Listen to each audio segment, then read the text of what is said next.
मंगलवार के पावन दिन जो श्रद्धा से हनुमान जी की यह कथा सुनता है उसके जीवन से भय, रोग और संकट दूर हो जाते हैं। प्रिय भक्तगणों, सर्व सुख, रक्त विकार, राज्य, सम्मान तथा पुत्र की प्राप्ति के लिए मंगलवार का व्रत उत्तम है।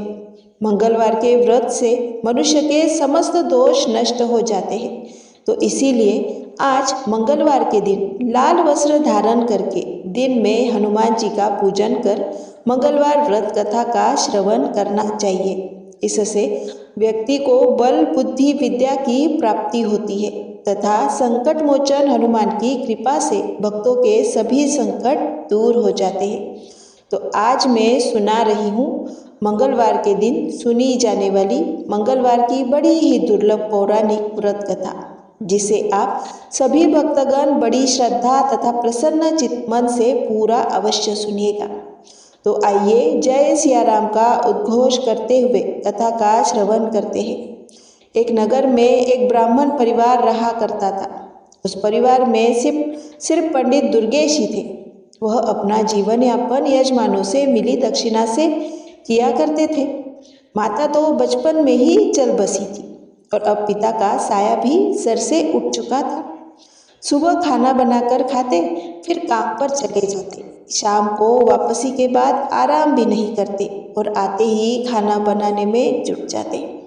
मोहल्ले वालों ने अपने प्रयासों से पंडित जी का विवाह एक गरीब कन्या से करा दिया। अब दुर्गेश खुश थे। अब उन्हें सुबह शाम बना हुआ खाना मिलता। उनकी पत्नी का नाम सावित्री था। सावित्री गरीब घर की जरूर थी, लेकिन वह गृह कार्य में दक्ष होने के साथ साथ सामाजिक वृत्ति की भी थी और हनुमान जी की परम भक्त भी थी। उसके व्यवहार से सभी पड़ोसी खुश थे। वह हर मंगलवार का व्रत किया करती थी। अब इधर पंडित जी का जीवन अच्छे से कट रहा था। कुछ समय बाद सावित्री गर्भवती हो गई। जब सावित्री के प्रसव का समय आया तो पंडित जी अपने पड़ोसी से की एक दाई को लेकर आए। समय पर सावित्री ने एक सुंदर लड़के को जन्म दिया। अब इधर पंडित जी ने एक नए कपड़े में उसे लपेट लिया और घर से निकल पड़े। कुछ समय के उपरांत वह गंगा के तट पर जा पहुंचे। दुर्गेश ने उस बच्चे को अपने दोनों हाथों में लेकर गंगा जी में 3 डुबकी लगाई। फिर पंडित दुर्गेश ने उसके सीधे कान में कोई मंत्र पढ़कर फूंक मारी और लड़के से दुर्गेश की बात होने लगी। पंडित जी ने उस बच्चे से पूछा, बताओ आप मेरे कर्जदार हो या आपका कर्जदार मैं हूँ, और मैं कितने का कर्जदार हूँ? बच्चे ने कहा, मेरे 50 रुपये आपके ऊपर है, आपने दिए नहीं थे। आपके बच्चों ने भी आपका कर्ज नहीं चुकाया था। इतना सुनकर पंडित दुर्गेश ने उसे 50 रुपये दिए और बोला, आपका और मेरा हिसाब चुकता हुआ। तब बच्चे ने कहा, हाँ, हिसाब पूरा हुआ।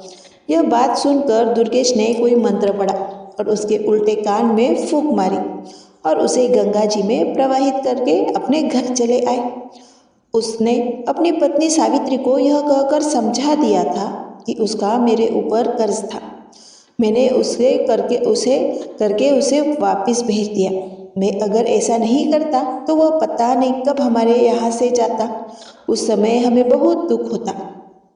अब सावित्री अपने पति दुर्गेश की बातों से पूर्णतः संतुष्ट थी। जब सावित्री दोबारा से गर्भवती हुई और समय पर एक सुंदर से पुत्र को जन्म दिया तो दुर्गेश ने उसके साथ भी वही करना शुरू कर दिया। वह बच्चे को एक सफ़ेद कपड़े में लेकर गंगा के घाट पर चला जा पड़ा। वहां पहुंचकर गंगा में घुस गया और बच्चे को गंगा जल में 3 डुबकी लगाई।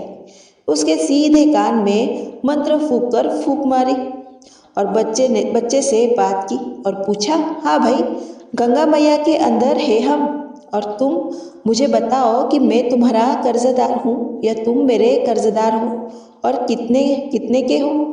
तब बच्चे ने कहा, आपके ऊपर मेरा 100 रुपये का कर्ज बकाया है। अब दुर्गेश ने उससे कहा, देखो भाई, हम गंगा जी में खड़े हैं और वचन देते हैं कि हम आपको अपने कर्ज से मुक्त करते हैं और मेरा और आपका सब हिसाब बराबर। उसने कहा, ठीक है, जब आप वचन दे ही रहे हैं तो सब ठीक ही है। इतना कहकर दुर्गेश ने उसके उल्टे कान में फिर से फूंक मारी और बच्चे को पूर्ण अवस्था में उसको गंगा जी में प्रवाहित कर दिया। यह सब करके वह वापस अपने घर पहुंचा और पत्नी सावित्री से बोला, मुझे खाली हाथ देखकर बच्चे के बारे में जानने की आपकी इच्छा होगी तो सुनो। उस पर मेरा 100 का कर्ज था, तो हमने उसे गंगा में वचन दे दिया और उसे ऋण मुक्त कर दिया। हम नहीं चाहते थे कि आगे चलकर वह हमें तड़पा कर जाए। अब सावित्री ने पूछा, ऐसा कैसे? पंडित जी कहने लगे, जब से तुम मेरे घर में आई हो तुमने देखा कि पंडिताई करके जो भी कुछ मिलता है उससे बचत नाम मात्र की होती है, पर होती तो है। सो वह हमारे 100 रुपये जल्द ही कम कर हमें रुला कर चला जाता। हम आजीवन उसी दुख में जीते रहते। जब हमने उसी ऋण चुका कर उसे भेज दिया है और अभी मोह भी नहीं था तो दुख कैसा? पंडित जी की बात सुनकर सावित्री चुप हो गई। उसके पास उस समय कोई और विकल्प नहीं था। फिर भी सावित्री को दुख बहुत था। वह अपनी व्यथा किसी से नहीं कह सकती थी, लेकिन अंदर ही अंदर जरूर रही थी। अब वह पहले जैसी हंसमुख नहीं रही। उसका कमल सा चेहरा मुरझाने लगा था। एक दिन एक बुढ़िया ने, जो उसकी पड़ोसन थी, उसे कारण जानना चाहा। सावित्री उस बुढ़िया को बहुत मनाती थी, इसलिए वह उसके आग्रह को ठुकरा न सकी और अपनी आप बीती उसे बताई। बुढ़िया कहने लगी, देखो सावित्री, हमारा राजा बहुत ही दयालु है और वह सभी की सुनता भी है। कल तुम मेरे साथ चलना और राजा को सब बताना। सावित्री ने उससे कहा, ठीक है माँ जी। अगले दिन जैसे ही दुर्गेश अपने काम पर गए तो पड़ोसन बुढ़िया आ गई और उसे बोली, चलो चलो सावित्री। अब सावित्री तो तैयार ही बैठी थी। वह राजा के पास दरबार में गई और वहां पहुंचने के बाद राजा ने उसकी सारी बातें ध्यान से सुनी। बातें सुनकर राजा ने उस बुढ़िया से कहा, अब यह जिम्मेदारी तुम्हारी है कि आगे जब इसका बच्चा होने को है तब तुम मुझे सूचना देना। और सावित्री से कहा, तुम भी भूल मत जाना, इस बुढ़िया को याद से मेरे पास भिजवा देना। इसी आशा में दोनों अपने घर आ गई। सावित्री और पड़ोसन बुढ़िया राजा से आश्वासन मिलने के बाद निश्चिंत हो गए थे। बुढ़िया तो पूरी तरह अस्वस्थ थी, लेकिन सावित्री अपने दोनों संतानों के बारे में सोच कर ही सिहर जाती, जिसका मुंह भी उसने अच्छी तरह से नहीं देखा था। पर पंडित दुर्गेश को तो कोई दुख ही नहीं था। वह जो कर रहा था अपने भविष्य को ही सोच कर रहा था। दुर्गेश ने अपने असीम प्रेम और स्नेह से सावित्री को महान दुख से उबार लिया था। अब दोनों में परस्पर प्रेम की धारा बहने लगी और सावित्री फिर से हनुमान जी की पूजा अर्चना करने लगी। इसी का प्रताप यह हुआ कि सावित्री ने तीसरी बार गर्भ धारण किया। सावित्री ने अपने पड़ोसन बुढ़िया के माध्यम से राजा को भी संदेश भिजवा दिया। राजा ने उसको समझा दिया कि चिंता मत करना, जब प्रसव होने वाला हो मुझे सूचित कर देना, मैं सब कुछ अपने आप देख लूँगा। सावित्री खुश होने के साथ साथ पिछली यादों से परेशान थी। वह हर समय अपनी तीसरी संतान की चिंता में डूबी रहती थी। समय समय पर उसकी पड़ोसन आकर उसे समझा जाती। इस तरह धीरे धीरे गर्भावस्था पूर्ण हुई और प्रसव समय भी आ गया। सावित्री ने दुर्गेश से कहा, पड़ोसन वाली बुढ़िया माँ को मेरे पास छोड़कर दाई को बुला लाओ। पंडित जी पड़ोसन की बुढ़िया को अपनी पत्नी के पास छोड़कर दाई को बुलाने चले गए। सावित्री ने बुढ़िया से कहा, माँ जी आप राजा को खबर दे दो, इसीलिए मैंने आपको पहले ही बुला दिया है। जब तक दाई आई तब तक राजा भी भेष बदलकर दुर्गेश के घर के पास पहुंचा और इधर उधर टहलने लगा। कुछ समय के पश्चात शिशु के रोने की आवाज़ आने लगी। तभी पंडित जी अंदर गए और एक साफ नए कपड़े में उसे लेकर घर से निकल गए। जब राजा ने दुर्गेश को बाहर निकलते देखा तो राजा भी उसके पीछे पीछे निश्चित दूरी बनाकर चलने लगा। कुछ समय के पश्चात दुर्गेश गंगा के तट पर पहुंचा। बच्चे को लेकर वह गंगा में घुस गया और कमर तक जल में जाकर रुक गया। अब दुर्गेश ने बच्चों को 3 डुबकी लगाई और उसके सीधे कान में एक और उसके सीधे कान में कोई मंत्र फूंक मारा। अब बच्चा बात करने में सक्षम था। तब दुर्गेश ने उससे पूछा, बताओ मेरा कर्ज आपके ऊपर है या आपका कर्ज मेरे ऊपर है और कितना है? तो बच्चा कहने लगा, आपका मेरे ऊपर 500 रुपये का कर्ज है, जिसे मेरे बच्चों ने भी नहीं दिया था। दुर्गेश ने अपनी तसल्ली के लिए पुनः बच्चे से पूछा, देख लो, हम गंगा में खड़े हैं, सच सच बताना, नहीं तो गंगा पाप लगेगा। यह सुनकर बच्चे ने कहा, मैं सच सच कह रहा हूँ, मेरे ऊपर आपके 500 रुपये का कर्ज है।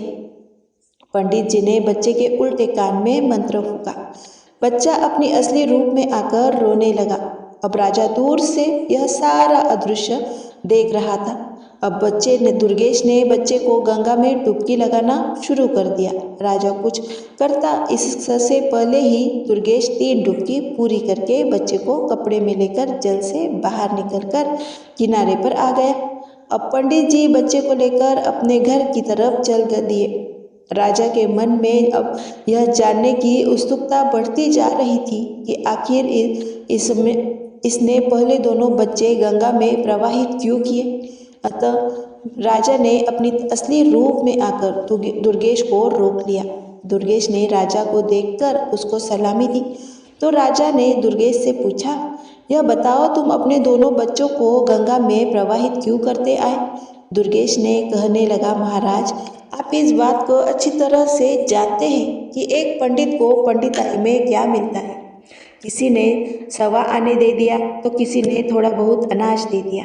कुल मिलाकर पेट पूजा हो जाती है। पैसे बचाना तो दूर की ही बात है। इसलिए मैंने अपने विद्या से उन दोनों बच्चों से पूछ लिया कि उन पर मेरा कर्ज है या उसका मुझ पर। तो पहले बच्चे का मेरे ऊपर कर्ज था, दूसरे के ऊपर मेरा कुछ था, पर वह इतना था कि वे दोनों ही हमें छोड़कर चले जाते, हमारी तो कमर ही टूट जाती। इसलिए उन दोनों के हिसाब चुकता करके वही गंगा में प्रवाहित कर दिया। राजा ने कहा, फिर इसे क्यों बचाया। पंडित दुर्गेश कहने लगे, इस पर मेरा 500 रुपये का कर्जा है। उम्मीद है कि यह हमारा अंतिम संस्कार अपने हाथों से ही करेगा। राजा पंडित की बातें सुनकर आश्चर्यचकित हुआ। साथ ही यह जानकर तसल्ली भी हुई कि जैसे भी सही सावित्री को अपना बच्चा तो मिल गया। दुर्गेश बच्चे को लेकर घर पहुंचा। यह देखकर सावित्री मन ही मन राजा साहब को धन्यवाद करने लगी। दुर्गेश ने अपने पत्नी से कहा, लो, यह हमारा पूरा जीवन काट देगा और हमारा अंतिम संस्कार भी कर देगा। अब पंडित जी के घर में खुशियाँ मनाई जाने लगी। पंडित जी ने अपने सामर्थ्य के अनुसार एक प्रतिभोज भी किया। पंडित जी ने उसका नामकरण संस्कार किया। जन्म ग्रह नक्षत्र के हिसाब से उसके नाम का अक्षर च से था। अब बच्चे का नाम चंद्रदेव रखा गया। मेष राशि और अश्विन नक्षत्र में जन्मे इस जातक की कुंडली बहुत ही भाग्यशाली थी। उसकी भाग्य रेखा में बहुत ही प्रबल थी। उसके जीवन में धन अभाव तो था ही नहीं। चंद्रदेव के जन्म के बाद ही पंडित जी के अच्छे दिन शुरू हो गए। पहले पंडित जी को भरण पोषण के लिए काफ़ी मशक्कत करनी पड़ती थी, लेकिन अब उनका गुजारा अच्छे से होने लगा। उनकी पंडिताई अच्छे से चल रही थी। धीरे धीरे चंद्रदेव की चंद्रकलाओं की तरह दिन दुगना रात चौगुना बढ़ने लगा। 5 वर्ष का होने पर उसे एक संस्कृत स्कूल में दाखिला दिया गया। चंद्रदेव पढ़ने में बहुत तेज था। पंडित जी शाम के समय अपना 1 घंटा बेटे को ज्योतिषी सिखाने में लगा देते थे।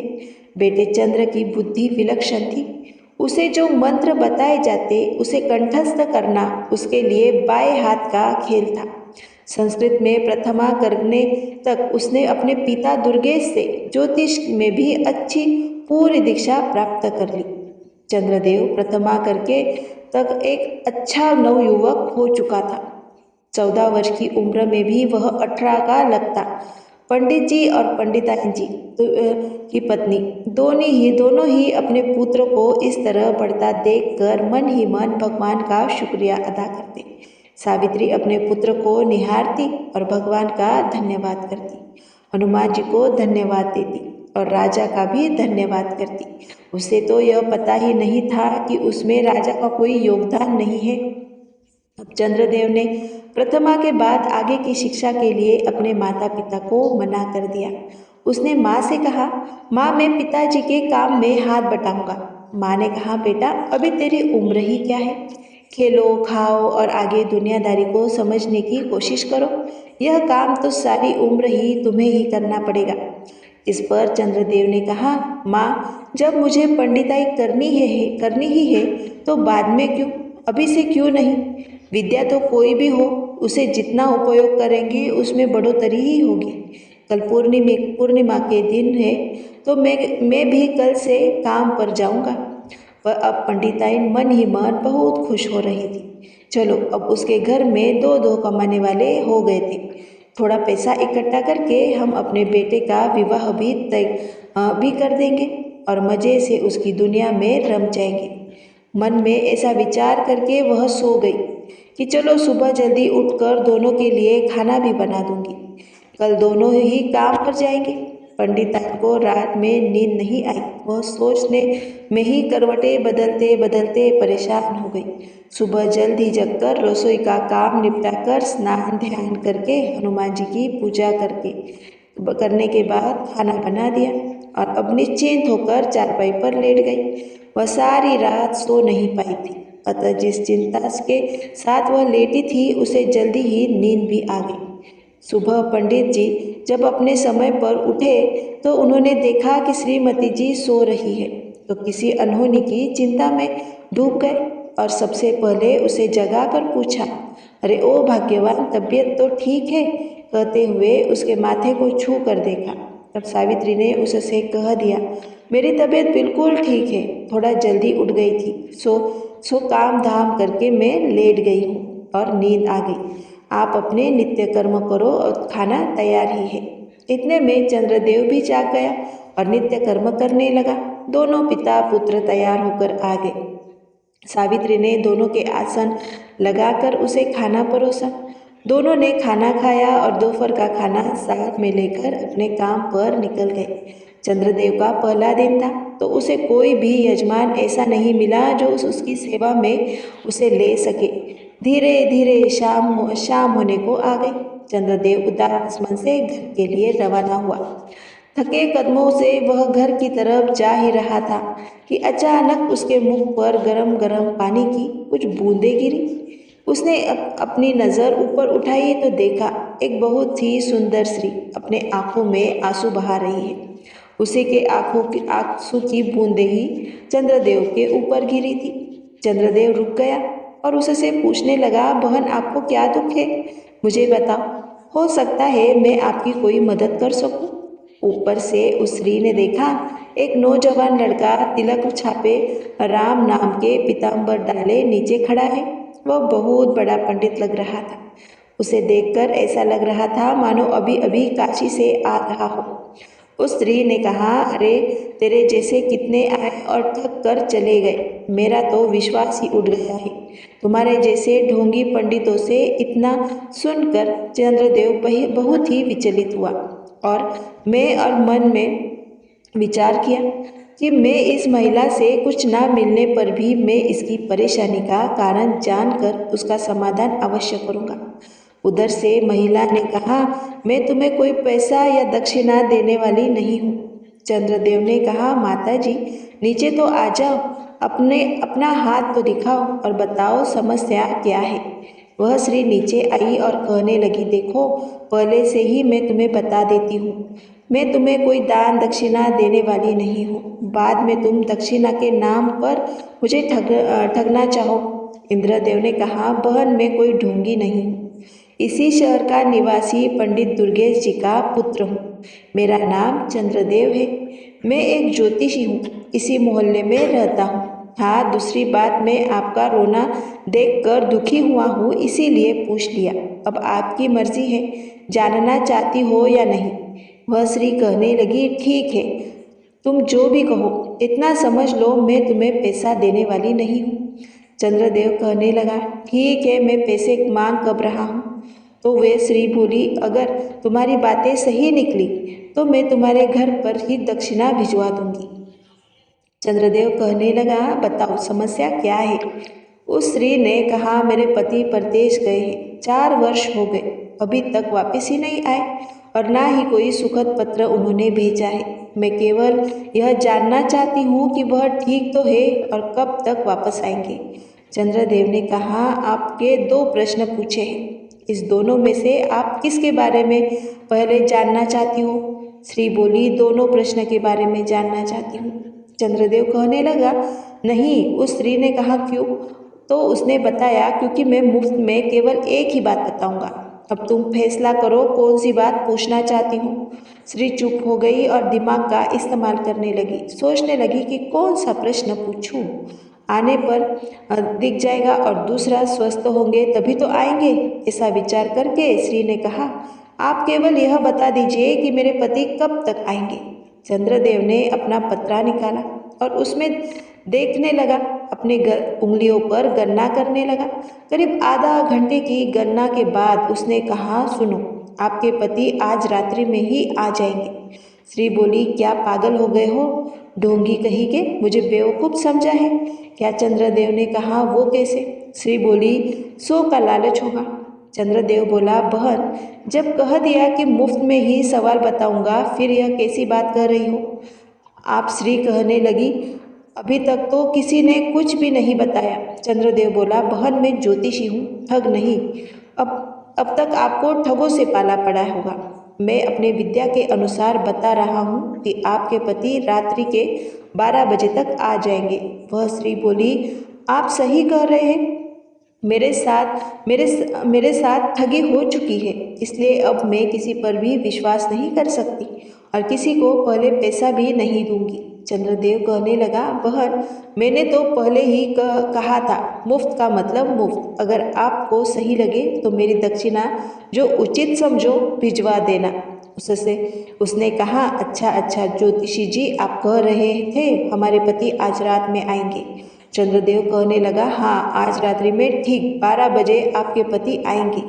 सुनो, वह पैदल नहीं आएंगे, वह हाथी पर आएंगे और बहुत सारा धन लेकर आएंगे। वह कहने लगी, तो मैं भी तुम्हें बता दूं कि जितना लाएंगे उसका आधा आपको दक्षिणा भिजवा दूंगी। चंद्रदेव ने कहा, अच्छा, तो सब अब मैं चलता हूँ। श्री कहने लगी, ठीक है, जाओ। चंद्रदेव वहाँ से अपने घर के लिए निकल पड़ा। रास्ते में सोचता जा रहा था, पहले दिन भोनी तो नहीं हुई, उधार हुआ। यही मन में सोचते सोचते घर पहुंचा। अब अपने पुत्र को आया देखकर सावित्री मन ही मन सोचने लगी कि मेरा लाडला इतनी देर से आया है, कमाई भी अच्छी करके आया होगा। यह सोचते हुए उसने दरवाज़ा खोला, चंद्रदेव को गुनगुना पानी लाकर दिया और कहने लगी, बेटा, हाथ मुंह धो लो, थके हारे आए होंगे, खाना खा लो। वह कहने लगी, तुम्हारे पिताजी तुम्हारा इंतजार कर रहे थे और भूखे बैठे हैं। चंद्रदेव ने कहा, अच्छा माँ, मैं अभी हाथ मुंह धोकर आता हूँ। कुछ ही देर में चंद्रदेव हाथ मुंह धोकर आया। उसकी माता ने दोनों के लिए आसन लगा दिया और खाना परोसा।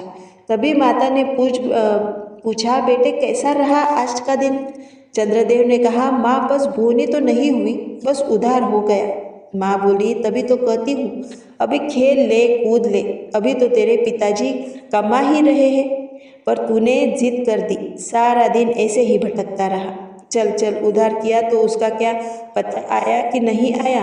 इन्हीं बातों में चलते खाना हो गया और सब लोग खाकर सो गए। इधर वो श्री थी, वह अपने पति का इंतजार करने लगी। इंतजार करते करते रात के ठीक 12 बज गए और सच में उसका पति हाथी पर बैठकर अपने घर आ गया। उसने दरवाज़ा खुलवाया। उसकी पत्नी ने दरवाज़ा खोला और वह यह सोचकर बड़ी ही प्रसन्न हुई कि वाकई में वह लड़का बहुत बड़ा ज्योतिषी है, उसे इनाम देना चाहिए। इसीलिए उसने अपने पति से कहा, जाओ, सबसे पहले पंडित दुर्गेश के घर जाओ और उसे उसका इनाम दो। उसी की वजह से मुझे पता चला कि तुम आने वाले हो, उसके बाद ही घर में कदम रखना। अब वह आदमी बहुत समझाता है, भाग्यवान, पहले घर में तो आने दो। नहीं, पहले आप जब तक वह दक्षिणा देकर नहीं आएंगे घर में कदम मत रखिएगा। अब वह ठीक है कहकर पंडित दुर्गेश के घर चला गया और आधी रात में दरवाज़ा खुलवाया और पंडिताइन को एक थाली सोना चांदी जवाहरात देकर कहा कि पंडिताइन, यह तुम्हारे बेटे की दक्षिणा है। तुम्हारे बेटे ने भविष्यवाणी की थी, उसी से प्रसन्न होकर मेरी स्त्री ने यह भिजवाया है। वह देखकर अपने घर चला गया। पंडिताइन इतना सारा सोना चांदी देखकर बड़ा खुश हुई और परात को अंदर रखकर डलिया से ढककर वह मन ही मन सोचने लगी। पंडित जी ने तो बस ऐसे ही कहा, मेरे बेटे ने एक ही दिन में घर भर दिया। अब यह कहकर वो सो गई। जब सुबह हुई तो पंडित दुर्गेश अपने नित्य नियम पर उठकर देखने लगे। पंडिताइन अभी तक सो रही है। उन्होंने कहा, पंडिताइन आज क्या हुआ, तुम अभी तक सोई हुई हो? इतना सुनते ही पंडिताइन का तेवर चढ़ गया और बोली, बहुत ज़्यादा कमा के लाते हो ना, मेरा बेटा कल पहली बार इतना लाया है कि पूरा घर भर गया। पंडित जी की यह बात सुनकर चौंक गए और बोले, पंडिताइन तुम क्या बात कर रही हो? पंडिताइन ने कहा, हाँ सही कहती हूँ, तुम्हारे पुत्र ने कल जो उधारी किया था ना, उसे रात में ही जजमान ने पहुँचा दिया।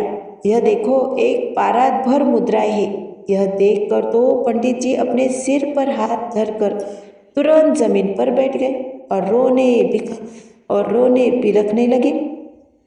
पंडिताइन यह देखकर पूछने लगी तो पंडित जी ने कहा, अरे भाग्यवान, पहले तू घर के अंदर जाकर देख, तेरा पुत्र जीवित है या नहीं। पंडिताइन आंखें निकाल कर देखने लगी।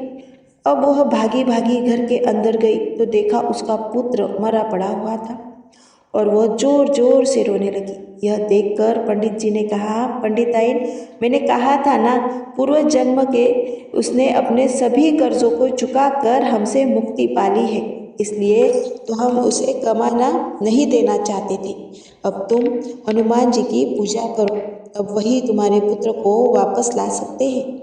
यह सुनकर पंडिताइन बिना अन्न पानी के 1 हफ्ते तक उपवास करती रही। जब हफ्ता पूरा हुआ तो वह मरणासन हो गई। यह देखकर हनुमान जी भी बड़ी प्रसन्न हुए और बोले, यदि मैंने इस ब्राह्मणी को दर्शन नहीं दिया तो सभी भक्तों का विश्वास मुझसे उठ जाएगा। यह सोचकर हनुमान जी महाराज पंडिताइन के घर उसके कुटिया में ही प्रकट हो गए और बोले, पंडिताइन, तुमने मंगलवार का व्रत करके मुझे बड़ा ही प्रसन्न किया। तुम लगातार हर मंगलवार को व्रत नियम से करती आई हो, मांगो तुम्हें क्या चाहिए। पंडिताइन ने कहा, ना मुझे सोना चाहिए, ना मुझे अन्न, ना धन, मुझे बस मेरा पुत्र चाहिए। हनुमान जी ने कहा, उसके भाग्य में जो लिखा था वही हुआ। पंडिताइन ने कहा, नहीं, पहले ही 2 पुत्र चले गए हैं। पंडित जी ने मुझे उन्हें आंख भर देखने भी नहीं दिया, इसलिए मैं चाहती हूँ आप इस पुत्र को मुझे वापस कर दें। प्रिय भक्तों, उस पंडिताइन के कठिन तपस्या से प्रसन्न होकर हनुमान जी ने तथास्तु कह दिया और कहा, पंडिताइन, जरा कमरे के अंदर जाकर तो देखो, तुम्हारा पुत्र तुम्हें बुला रहा है। पंडिताइन ने जैसे ही पुत्र के कमरे में कदम रखा, उसका पुत्र हंसता खेलता अपने माँ के चरणों में गिर गया और इस प्रकार पंडिताइन के मंगलवार के व्रत के प्रताप से उसका पुत्र उसे प्राप्त हुआ। तो प्रिय भक्तों, मंगलवार का व्रत 8 सिद्धियां 9 निधियों का देने वाला होता है। माता सीता ने हनुमान जी को यह आशीर्वाद दिया है कि मंगलवार के दिन जो उनकी पूजा करेगा एवं व्रत कथाओं का श्रवण करेगा तो वह धन, पुत्र, आरोग्य सभी प्रकार के सुखों से परिपूर्ण होगा। वह हर प्रकार के संकटों से मुक्त रहेगा। तो बोलिए बजरंगबली महाराज की जय। जय सिया राम।